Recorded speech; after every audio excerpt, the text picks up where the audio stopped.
and lost in time. You going to South America, Mr. Frederickson? Don't touch that.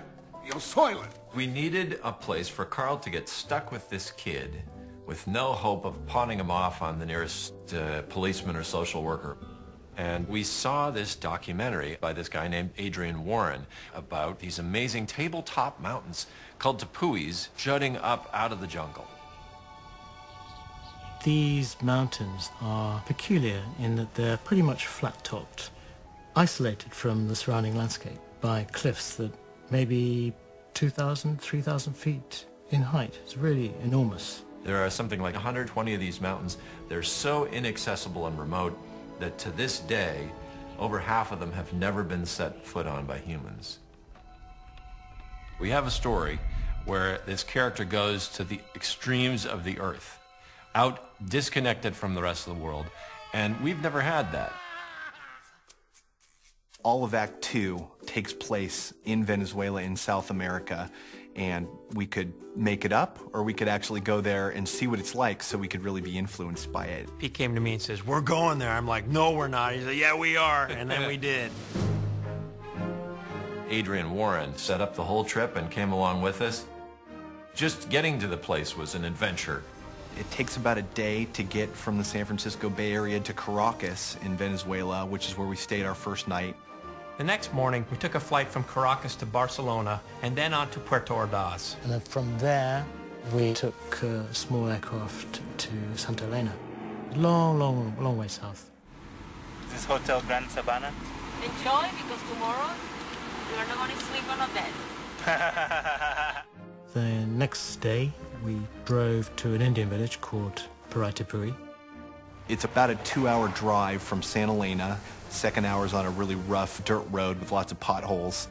And from there, we were picked up by the helicopter to ferry us to the base of Roraima.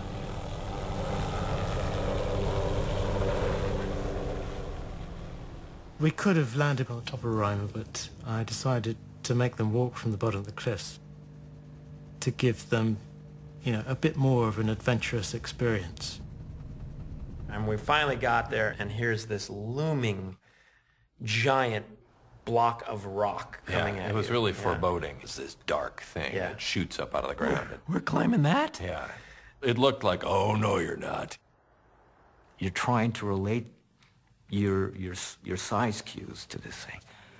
And then Adrian Warren starts to point out, oh, look, there are some people who already started to make their trip up. And then somewhere on the face of this tepui, you see these kind of like salt specks. Those are people? After everyone was gathered, we put our backpacks on and started climbing up Roraima from about 6,300 feet up to about 8,900 feet. The trip up was like 6 hours of Stairmaster, because nothing was just a straight path. Everything was over roots and down into mud and up, and step by step it was finding a place to put your foot that wouldn't slip. It was so steep in certain areas. It was like I had to use my arms to pull myself up. It was a lot harder, I think, than any of us thought. We had our humongous big boots on, our Gore-Tex, everything, The guides, on the other hand, they had flip-flops. Emilio, he was wearing socks and slippers that were 2 sizes too small for him that he actually borrowed from his girlfriend. He climbed Roraima with that and walked through all the other stuff with that. And what you're climbing up past are millions upon millions of years of sediment layered on top of each other. You could see ancient seabeds of like the sand in those wavy lines from pre-dinosaur times, It's supposedly some of the oldest exposed rock on the planet. And then you'll come out of a clearing and you'll look down and it's the whole world yawns before you. I just never forget coming over a rise thinking we were close and looking down, and then just my head went up, realizing that last climb was 1,000 feet on rocks that could sort of tumble down, and I just cried. Right there. Yeah. When we got to the top for the first time, it was one of the most amazing feelings I've ever had. This sense of achievement, because you realize, wow, I did something like that.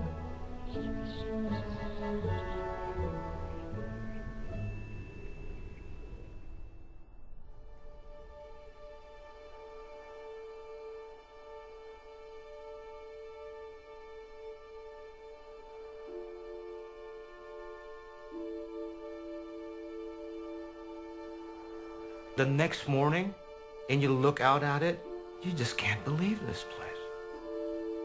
It's amazing.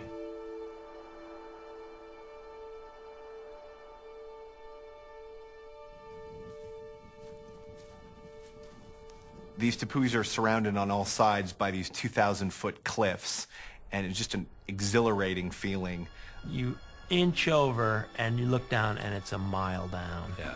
And it's so far down. Scared myself.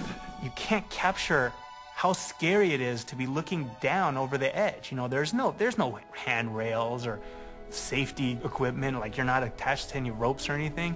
You're basically on the edge looking straight down. You can get a sense of it, but there's nothing like your own life being in danger to really heighten that sensation.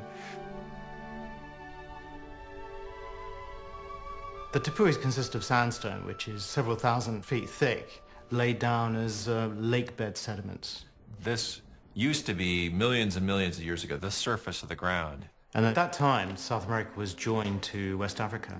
And then about 150 million years ago, South America drifted across westwards and bumped into the Pacific plate, which pushed up the Andes, but it also pushed up this sandstone in a sort of blister shape. And then weathering did the rest. And we're left with these standing shapes, which are the tepuis now.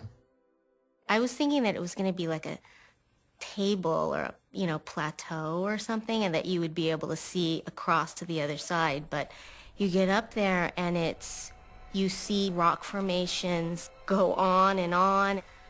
The landscape on top of these tepuis, it's like nothing I've ever seen before or even thought existed. It felt like you were on the moon.